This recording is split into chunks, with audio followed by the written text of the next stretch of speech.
হাই guys, good morning. আশা কৰিছোঁ সকলোৱে ভালে আছে। মোৰো ভাল বৰ্তমান। আৰু আছোঁ পথাৰত গৰু এৰাল দিবলৈ আহিলোঁ। গৰু এৰাল দিবলৈ আহোঁতে শৈশৱৰ এটা দিনলৈ বহুত মনত পৰিলে, বহুত যথেষ্টখন আমনি কৰিলে। আৰু সেই দিনটো কি জানেনে আপোনালোকে?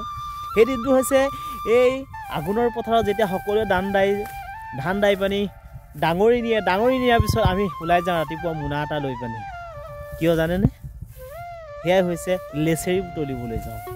আৰু আজিকালি লেচেৰি কি সেইবিলাক হয়তো আজি যুগৰ ল'ৰা ছোৱালীয়ে পাহৰিয়ে গ'ল। হয়তো কাইলৈ পৰহিলৈ মোৰ ছোৱালীজনীও নাজানে লেচেৰি কি বস্তু। আমি বুজাব লাগিব বা ক'ব লাগিব যে লেচেৰি বুটলাও এটা আমাৰ খেতিয়কসকলৰ মাজত এটা পৰম্পৰাগত কিবা আছিলে। পৰম্পৰাগত বুলি নহয়, মানে বস্তু এটা যে আছিলে সেইটো যে বুজাব লাগিব। লেচেৰি বুটলাও যে বস্তু এটা আছিল বুজাব লাগিলে।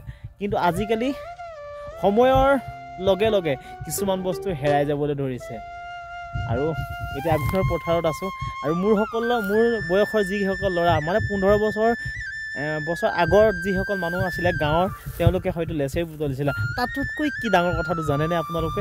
তাতোতকৈ ডাঙৰ কথাটো হৈছে, আৰু সেই পইচাকেইটাৰে মই লেচেৰি বুটলাৰ ধানৰ পইচাকেইটাৰে বিকি পানি যিকেইটা আমি পইচা পাওঁ মুঠ, সেই পইচাকেইটাৰে কি কৰোঁ জানেনে? আগন্তুক আহি থকা মাঘ বিহুৰ কাৰণে কাপোৰ কানি যোগাৰ কৰোঁ হ'লে, যথেষ্টখিনি ভাল লাগে হ'লে। সেয়া দুই পানী পোৱা এটা আমোদেই বেলেগ আছিল।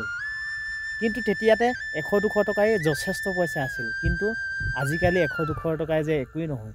আজিকালি সেই 1000 টকা যদি আপোনাৰ মোনাখন লৈ যায়, পইচা 1000 টকা দি পিনি মোনা এখন লৈ যায় বজাৰলৈ, আপোনাৰ মোনাটো ভৰ্তি হৈ নাহে।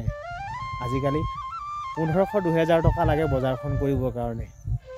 কি দিন আহিল কি ক'ম।